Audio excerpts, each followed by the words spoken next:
The Yankees win their 7th series in a row. We have injury updates, and Brian really wants to rant about something. So that's coming up next on an all-new, live Locked On Yankees.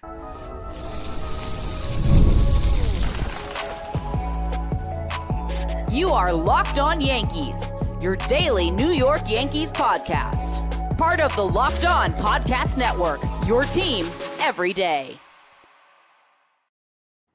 Welcome to Locked On Yankees, which is part of the Locked On Podcast Network, your team every day. Thank you for making us your first listen every day. I'm Stacey Gotsulias. With me, as usual, my co-host, Brian McKeon. Brian, another late night, but a sort of good night? Series victory. We'll take those. Yeah, 7 in a row. That's pretty impressive. Before we get started, don't forget, subscribe to Locked On Yankees on whichever podcasting platform you prefer. Subscribe to our channel on YouTube, like our videos, hit the bell so you're notified when our videos go live. On today's show, we'll preview the finale between the Yankees and the Angels. I almost said Rangers. We're giving you the latest injury updates, but first, would you like to rant first, or should we talk about how good the game was? I want to give props. I want to give props before we rant. Props to two people out there. First one, no disrespect to you, Carlos Rodón. Unbelievable. We need to, from this day forward, at least this year, stop calling him a 2. He's a 1. He's an ace. Because that was an ace performance. And I know the Angels are struggling, but I'm sorry. 7 innings, 5 hits, 10 Ks. They never really had a prayer of scoring a run. No. I mean, unbelievably dominant performance, and this is now for a month and a half straight. So he's been unbelievable. The second order of props go to you because you ask for Oswald Peraza to give you some sort of prove yourself, and he does go out there and actually have the game-winning hit. So, both of those deserve props. I'll give it a second to rant. I'll let you add on to what you just talked about. So as you mentioned, Rodón, kudos to him. 7 innings, 5 hits, 10 Ks. Even if it looked like he was getting into a teeny bit of trouble, he worked himself out of it. He had that jump throw in the 4th inning that made me laugh. Good on him and good on the other end also of the play by Goldschmidt. But his ERA is now down to 2.60. Yeah, it was in the 4s at one point. So think about that. Yeah. He's been stellar in the last 7 or 8 starts now too. This is no fluke of 2 or 3 starts in a row. This is legit. Yeah, it's finally happening. And as I keep saying, it's definitely the beard. It's got to be. Yeah. I'm actually convinced of it. Yeah. You called that one too. Yeah. Props to you all around. Yeah, I call things sometimes, not all the time.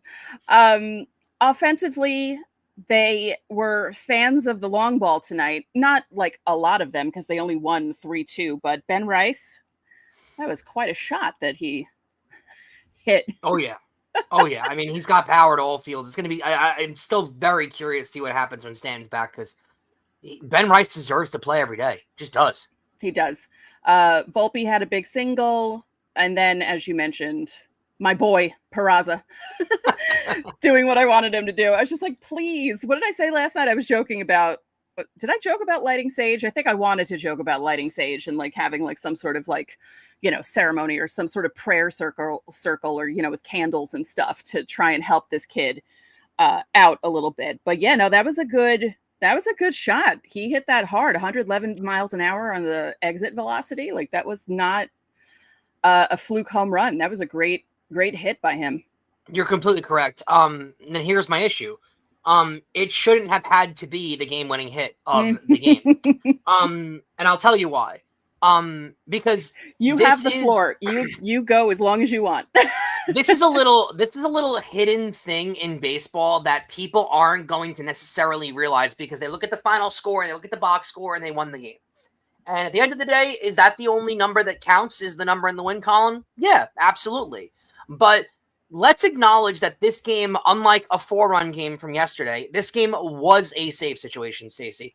And Aaron Boone had to use Devin Williams because he couldn't use Luke Weaver because this would have been Luke Weaver's 3rd consecutive start, and the Yankees don't do that, especially when they've had over 20 pitches in each appearance. They're not going to allow that to happen. So Luke Weaver was unavailable. Why was Luke Weaver unavailable? Because Luke Weaver was used yesterday in a 4-run game when it was absolutely unequivocally unnecessary to put Luke Weaver in the game. And we both acknowledged that on the show yesterday. We both said, you better hope tomorrow isn't a 1-run game because you're going to wish you had Luke Weaver available. Well, it was a 3-run game. Aaron Boone thought they were safe, and Devin Williams proved that they weren't safe because the game was won 3-2. And if it was a 1-run game, the Yankees would have lost this game on a walk-off. And this is, again, it's not going to get noticed because the final score, the Yankees won the game, so it doesn't really matter. They won the series. They move on. It doesn't really matter. But this is a grade A masterclass example of how a manager can screw up a bullpen and how a manager can lose you baseball games. Because did the Yankees now win these both? Like, it gets so masked because the Yankees won these 2 games. They won both games, so it gets so covered up. And I know everyone can respond to me in the chat of, oh, well, they won the game, so who cares? It does matter because bullpen, this game could easily have been flipped in the postseason. Heck, I'll give you one better. The Anaheim Angels, Stacey, cannot hit. Okay, they were awful today hitting. They were awful. They got 2 hit against the Miami Marlins before playing the Yankees in this series. They couldn't. They scored 1 run off the home run in the first game of this series. The Anaheim Angels cannot hit right now, and Devin Williams gave up 2 runs to them. And they strung those runs together, and they hit him pretty damn hard because one of the balls that Grisham caught at the warning track was clobbered, and it should have went out of the park. The fact that it didn't, if it was a hot summer day, it would have left the park. Let's just put it that way. So this game was almost a loss, and let's add on to it. If this is on the weekend and they're playing the Dodgers, they probably do lose this game because it's a better lineup with better hitters coming up. Almost any other team in baseball, they would have lost this game. And that is exactly directly how a manager can lose you a game. Stacey, Luke Weaver is your closer. You've made that known, right? You took it away from Devin Williams. You've only used Luke Weaver pretty much. Devin Williams had 1 save opportunity in the last 2 months. You've made it known Luke Weaver's your guy. Then you don't put him in 4-run games. For the same reason that Mariano Rivera wasn't used in 4-run games. For the same reason Aroldis Chapman wasn't used in 4-run games. You use your closer in save opportunities. End point, sentence, done. I don't understand why this manager... It's not like Luke Weaver... Sometimes you'll see closers come in when the Yankees have won 6 straight games by 6 runs or more, and the closer had no opportunity to come in, so they bring him in to get him some work. Luke Weaver pitched the night before. Luke Weaver has pitched in 5 out of the last 7 Yankee victories. There was no reason to use Luke Weaver like yesterday. It was a 4-run game. But like we said, have Luke Weaver up, have him getting ready, sure. But to have him in the game yesterday, making him unavailable for the day prior, when you don't know what's going to happen in that game, it was beyond idiotic, and they get away with it because of the way the game turned out. Here's a question. Do you think that Boone used Weaver on Monday because his Sunday outing was shaky and he wanted him to, I don't know, like rebound from that? I don't understand. I would hope not, because Luke Weaver, to me, over the last 2 years and over this season, has shown you enough of a track record where even if he has a shaky start, all right, you brush that one off and you get back out there. He's got an under 1 ERA this year. So I'd have the utmost confidence in him going forward. And by the way, if that is the reason, just another example of poor managerial execution out of Boone, because why would you show a lack of faith in your closer after 1 shaky outing when Devin Williams has a 19 ERA and has been horrible all year? You know what I mean? I don't think. Well, no, I don't think it was a lack of faith. I think it was like you know how he is with some of the guys. Like if they have a shaky outing, he wants to bring them out like the next day to see like if they're okay. Like why would you do that with Luke Weaver? Like it's his first bad outing of the entire season, and it wasn't even bad because they didn't lose. What's funny is it's bad reasoning, but I actually think that it's a great take out of you, because what other explanation could Aaron Boone possibly have for this decision? Right. Like I'm trying to think no sense of why, like possible reasons why he would have done that on Monday. In a 4-run game, when again he's pitched 5 out of the last 7 days. He didn't need work. Like he's been fine. Like we called it yesterday. That's what bothers me too. We called it on yesterday's show where we were like, this could easily come back to bite them in the behind, and it's exactly what it did. Like you saw it up front, and again they win the game, so nobody realizes, nobody talks about it. It's not a talking point. But this could very easily have turned around into being like a what the heck was he thinking kind of moment. Yeah. And he proved it. You got to be able to manage a bullpen. I'll tell you this before we go to the next, before we get out of here. Stacey, this would have never happened with Joe Girardi. Never. Yeah. One quick thing about the bullpen. Jonathan Loaisiga pitched the 8th and had a strikeout.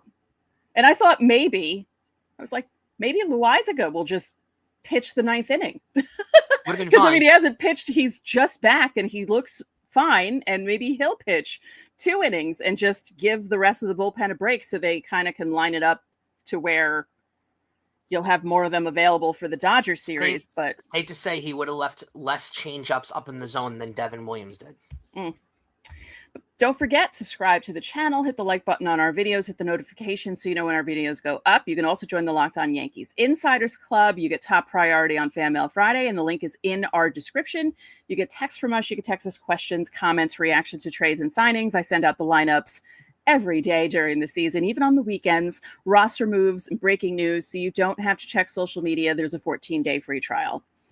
All right, coming up next, we have some injury updates for you. There's a lot of them, as usual. How exciting. So that's coming up next.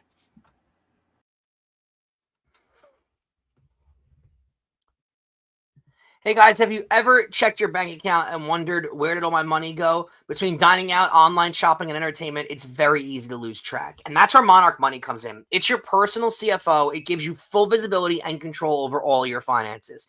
And Monarch Money isn't just a budgeting app. It's a complete financial command center. You can track all your accounts, investments, and spending. It's all available in one place. So you just stop managing your money and start building wealth. And when I started using Monarch, I realized just how much I was spending on food delivery. And now I budget smarter and I save more. Instead of juggling multiple apps, you can use Monarch to check your finances, track your spending, and even plan for some of those long-term goals. Managing money with your partner is also smoother than ever. You can track shared and personal accounts, you can set your goals, and you can stay on the same page without dealing with all that financial stress that's unnecessary.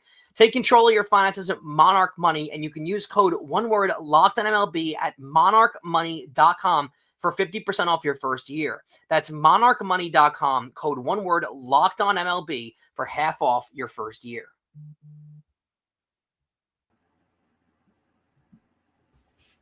There we go. So we have a new way for you guys to leave questions for Fan Mail Friday on YouTube. If you go to our page on YouTube, our channel's page, and you hit the post tab, you will see the post that I remembered to leave up, and the deadline is Thursday at 5 p.m. So leave your Fan Mail Friday questions underneath that post. Easy peasy. Some necessary injury updates that I feel like we need to get to because there's a lot of news on the Yankee front with injuries, Stacey. Let's start out with Giancarlo Stanton. I feel like he's the one that everybody's really worrying about. He will start tomorrow, whatever you want to consider it. I guess it's in the wee hours of the morning, so we'll call it today. Giancarlo Stanton will start taking live BP. He will do that for roughly 2 weeks, and then he will enter a rehab assignment. He's currently in Tampa, and he started simulated games on Tuesday. So he's working his way up pretty quickly. I wonder how long the rehab stint will be. Do you have any insight on that, or do you have any thought on that? I don't think it'll be that long. Like, I think they'll just try to have him get regular bats against humans and not like a simulated game, but be in a game situation. But because he doesn't play a position and he's only a DH, I can't see it being too long. I agree with you. Only under the stance that they actually will be able to take their time with him. Like, I think they're going to make sure he's ready. They're not going to this happened 2 years ago and they rushed him back kind of. They're not going to do that, I think, because with the luxury of Ben Rice, they're not going to need to. I was going to say they don't need to. Yeah. Exactly. So they'll let this take its time. Yeah. On the Jazz Chisholm Jr. front, he began light workouts on Monday, whatever that means. Because is it heavy workout for me, or you consider it a light workout for him? I'm not really sure as a professional athlete, especially for one in the shape of Jazz Chisholm. So slowly they're going to ramp him up from there. So it doesn't look like he's necessarily close. He will play a few rehab games, and the team expects him back. This is what Boone said, within the next week, hopefully. But if he just started working out, that seems a little, something's off. So I don't think you're going to see Jazz Chisholm back in the next week. Boone says hopefully within the next week, but To me, he's going to need some rehab games too at the minor league level because he hasn't played in almost 2 months now at this point. So to me, not 2 months, 1 month, a little over a month. He's going to need some time. So I don't think it's going to be within the week. I could be wrong, but it doesn't look like it. Yeah, yeah, like the first sentence you think, okay, oh, cool. He began light workouts on Monday. It's now Wednesday. It's the wee hours of Wednesday as we record this. But if you're watching this later in the day, it's Wednesday. And he'll slowly ramp up from there. But then he'll play a few rehab games and they expect him to be back within the next week. So what? I don't know. It seems like Boone might be a little, there might be some miscommunication going on there. Yeah, or maybe I don't know. Maybe they expect him to play a few rehab games and then expect him back within, I don't know. None of this makes sense. Yeah. None of it makes sense. I'm trying. None of what Boone's done has made sense. I'm trying. Week, so. I really am. Yeah. I'm trying to I don't know. Hey, it's 1:00 in the morning. You're making great sense of things. By the way, 52 people in here watching us live. Thank you. It's 1:00 in the morning. And they played the Angels. So really, why are you guys all up? Maybe they're not in New York like we are. So yeah, that's true. It could be Angels fans. If so, guys, score some runs. Get Mike Trout back. The pitching front, Stacey. Luis Gil, he's now targeting a July return, which is I think we're on track to what we all thought. He will start throwing from the mound from the first time on Friday. And Boone said, quote, Louis is doing really good. I didn't know that he was nicknamed Louis, but I guess that's what they call him there. So I guess that's good news. That's on track for what we thought, right, about a July return? Yeah, I think so. I just, so that's good. I think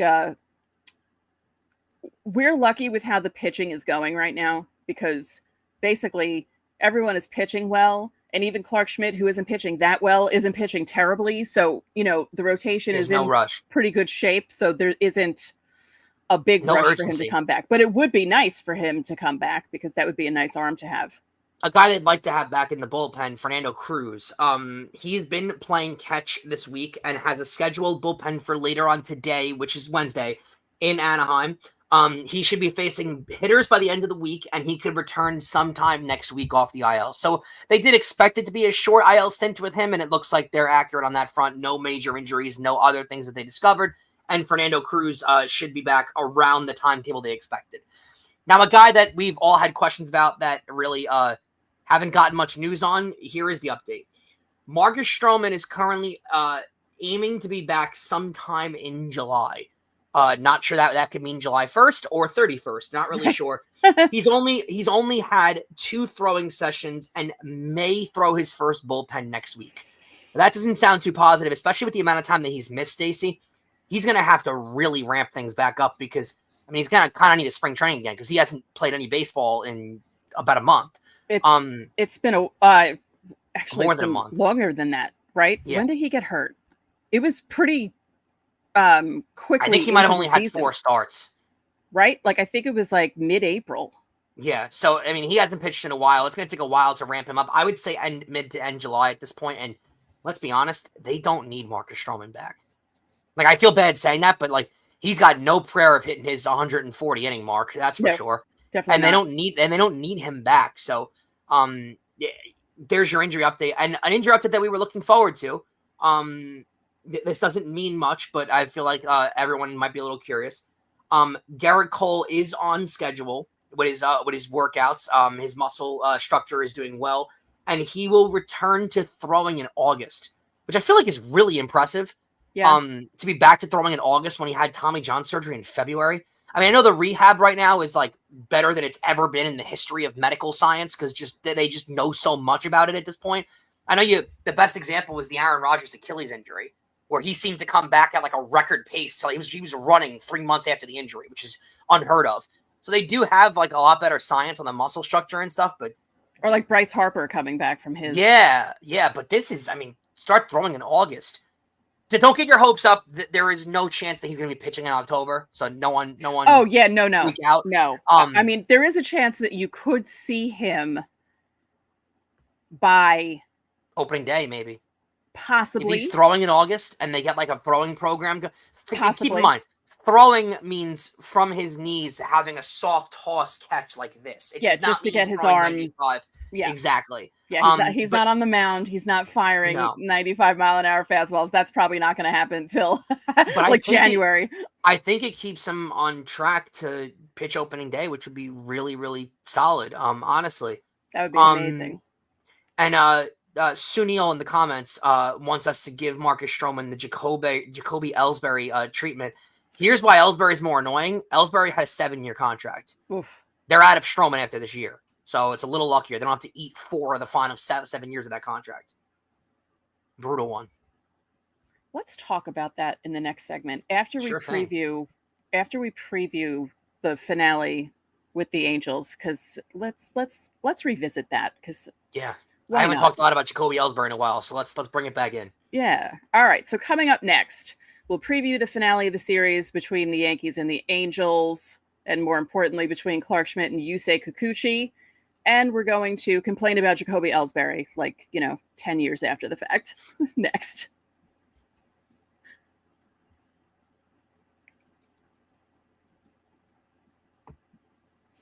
So the Yankees have won their 7th straight series.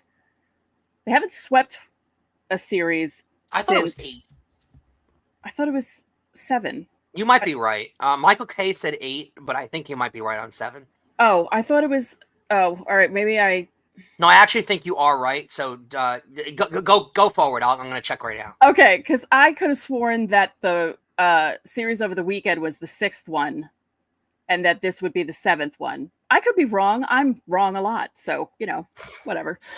So Wednesday night, another 9:38 start, which means you're going to see us late at night or early in the morning on Thursday. Clarke Schmidt, 1-2 with a 4.58 ERA against Yusei Kikuchi, old friend Yusei Kikuchi, who's now with the Angels, 1-4, but his ERA is 3.17. So his team has pitching on a bad team. Yeah. Yep, that's what happens when you have a team that doesn't score for you and you're pitching fine. That's probably what happened with him and those 4 losses.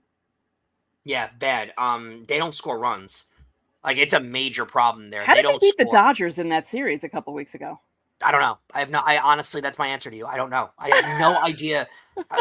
They're an enigma of a team too, because it's got to be one of the most frustrating teams to root for. Because they do spend money. You can't accuse them of not spending. They spend. Right. They're not the Rockies. They're not the Pirates. They're not the Marlins. Well, the Marlins kind of spend money a little bit. They're not the Rays, But isn't here's the question.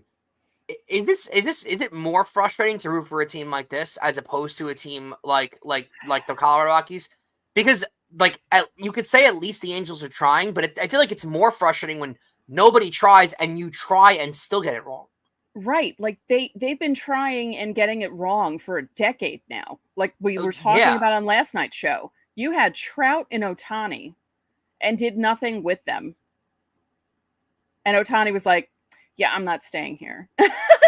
Meanwhile, Trout was like, yeah, I'm going to sign a 13-year deal. I'm going to stay here the whole rest of my career, which at the time I was like, dude, don't do it. I know you feel loyal to that team, but don't do it. Just like I think it was a 14-year deal. I know, because it was for bonkers money. It was like $460 million, but it was over the course of a giant deal. So it's really not that much AAV. It's a great deal. Average annual, I think it's like $31 million a year. It's a great deal for average annual value. Yeah. It's just, I mean, that is a bad one. It was something, by the way, 13 or 14. It was like one of those hockey contracts that. Yeah, literally. Yeah, that's a perfect example. Yeah, but my next sentence was going to be, I thought that was a bad idea, and I thought Jacoby Ellsbury was a bad idea. Before when the rumors were, I'm like, why? No, why? Why would you do this? 7 years Jacoby Ellsbury got. You're right. Also, before the Yankees won their 7th series in a row. I was wrong. It's not 8, it's 7. Was it 7 years, 153? Was that his? Yep, that's the exact number. See, the bad memories burned into my brain. I mean, people have said this for a while too, and it's so damn true. If Boston was willing to let him walk so damn easily, the Yankees should have had a little skepticism about why the Red Sox are so not even going to bid and just let him go to the Yankees. There was clearly a reason for it. You found that out, that they didn't think he could play anymore. And keep in mind too, Jacoby Ellsbury started in I believe in that. No, he actually didn't. Jacoby Ellsbury was so bad that he didn't play in the wild card game in 2015. Oh. Think about that. They signed him to a massive contract and then sat him in the wild card game. Yeah, 2015 was. They got dominated by Dallas Keuchel. It was the start of the Astros. Well, that was also the same run. day that CeCe announced he was going into rehab, and they didn't have him to pitch the wild card game. I think the Yankees weren't really in that game. Like, as soon as the whole CeCe news came out, it's like, yeah, they're not winning this game. They're not. Their heads are not going to be in this. It's not going to be, well, let's do a rally for CeCe kind of thing. That is a jarring, upsetting, almost traumatizing announcement where you find out that your ace pitcher has to go to rehab for alcoholism, and kudos to CeCe for doing it and being open about it. But I never thought that they had a shot in that game once that they were in. It was the end of the season, and I believe they were in Toronto when he announced that he was going to rehab. Do you know who started for the Yankees? I can't even remember. Tanaka. Oh, yeah. Tanaka got the start. Yankees lost the game 3-0. Dallas Keuchel. I remember that 3-0. Dallas Keuchel ran through them. That was, I believe, Jose Altuve's rookie year. But that Astros team was on the up and coming. Let me just read off to you some of the names on that Yankee roster, on that Yankee wildcard team. Oh, yeah. Carlos Beltran, Dylan Betances, Greg Bird had 3 at-bats in that game. Brett Gardner got the start for the Yankees. Didi Gregorius was playing. Chase Headley, Brian McCann, Andrew Miller, Rob Refschneider, A-Rod Tanaka, Justin Wilson, and Chris Young were all the guys that played in that game. Ellsbury got 1 at-bat late in the game. They pinch hit him in. I just find it really funny that Ellsbury was their prized big money free agent signing that offseason, and they didn't play him in the wild card game. That is a crazy indictment on a player. So it wasn't just the injuries that made them cut him. It was a whole. Let's see, Jacoby Ellsbury. I thought 2014 was his first year. His last year with the Yankees should have been like 3 or 4 years ago. Think about that. You might be right on the year, but he was still like their new highly acquired player. 2014 to 2021 would have been the end of the contract, right? So disregarding A-Rod and Tanaka, Jacoby Ellsbury was the 3rd highest paid player on that team. Yeah. And he didn't play in the wild card game, where he got an at-bat in the 9th inning. I mean, that is just, he hit 257 that year with 7 homers and 33 RBIs. That was, and 21 stolen bases. Keep in mind. How many games did he play in that year? He played in a lot. He had 400 and something. He had 570 at-bats. So I'm assuming he played in majority, 155 games. Oh, right. Didn't we do something with the 2015 Yankees? And I said that he was one of the guys who had the most he played in the most games out of, right? Yeah, I was like, guess who it was? That was before the injuries crept in. They just didn't like him as a player in that game, which is, I think, more of an indictment, because if the injuries, it's the injuries. But to not have him in there as a player, that's a really big indictment on a player that's getting a lot of money. The 3rd largest contract, though, is just hysterical, and they were willing to eat majority of that salary. They eat out the last 4 years of that contract, Stacey. It's insane. That's unheard of. He was that bad. It's an all-time bad signing. But it's coming off of a year where that last year in Boston, didn't he have he had 35 homers and 40 stolen bases, right? Yeah, it was like his best year. That last year was incredible. But I mean, that's the problem, is you don't sign a guy after his best year by far. Well, yeah, because it was his walk year, so he was showing up and showing out, because some guys do that. Gleyber Torres didn't do that, but Jacoby Ellsbury did, and then the Yankees signed him to that insane contract of 7 years, $153 million. And for some reason, 32 homers, 105 RBIs. Yeah, he had 321 with a 376 on base. Every single Yankee fan was like, "What are you doing?" We could see the ending of that movie. Why couldn't Brian Cashman? I don't understand. I knew it right away. I was like, this is going to be a disaster. 7 years? Oh, no. I'm like, he's not making it to the end of that contract. Is it Brian Cashman's worst signing? Ooh. Probably. Right? I think so. When it comes to if it comes overall to failure, like a free agent coming over and not an extension, yes. Yeah, I mean, but a lot of people give it the A-Rod one. I don't think that's fair. No, it's because A-Rod won in multiple MVPs, even the extension. They won a World Series, so I don't have a problem with the A-Rod one. Exactly. And they don't get to the another- World Series without A-Rod. Yeah, at all, which doesn't get talked about enough. Carlos Rodón, though, like at least he pitched and had some reasonable success. I mean, Jacoby Ellsbury was never good for the Yankees. Who did you just say? Carl Pavano, because that was the other big like free agent side. I know you can't stand it, but at least he had some modicum of success and like was okay with them. Jacoby Ellsbury was because he was injured a lot. okay. Gets Jacoby Ellsbury. I mean, this is how bad Ellsbury was, though. Gets Jacoby Ellsbury's highest home run season with the Yankees. Did he ever have a double-digit one? 9. I was gonna say I almost said 9. RBI total 70, 33, 56, 39. Oy. Stolen bases, which is his claim to fame. Remember with the Red Sox, he has a 50 stolen base year, a 70 stolen base year, 39, and a 52 stolen base year. These are his stolen base numbers with the Yankees. 39, 21, 20, 22. It's horrific. He's a different player. Yeah. I think it's Ellsbury. I think that's the worst signing Cashman's ever had. Yeah. He might tell you that too. I think so. I mean, for the length and the money and what they were expecting from him, because, I think back to a lot of those pitching contracts that they gave out in the 2000s, like, yeah, there's bad ones. Jarrett Wright, Kevin Brown, Javier Vasquez. Oh, wow. Javier Vasquez. He had a return with them too in the 2010s, right? I know, 2010. Yeah, they brought him back. Yeah. I was like, why are you doing this? We have PTSD from his first go around. Why would you bring him back? Good point. Yeah, that's a really interesting. Yeah, the Javier Vasquez years. Fun times. Fun times. All right. So programming note, we'll be live again after tomorrow night's game. That's it. Tomorrow's the last late night, 1:00 in the morning, live streams for you guys. Until the playoffs when the Yankees have to play a West Coast team.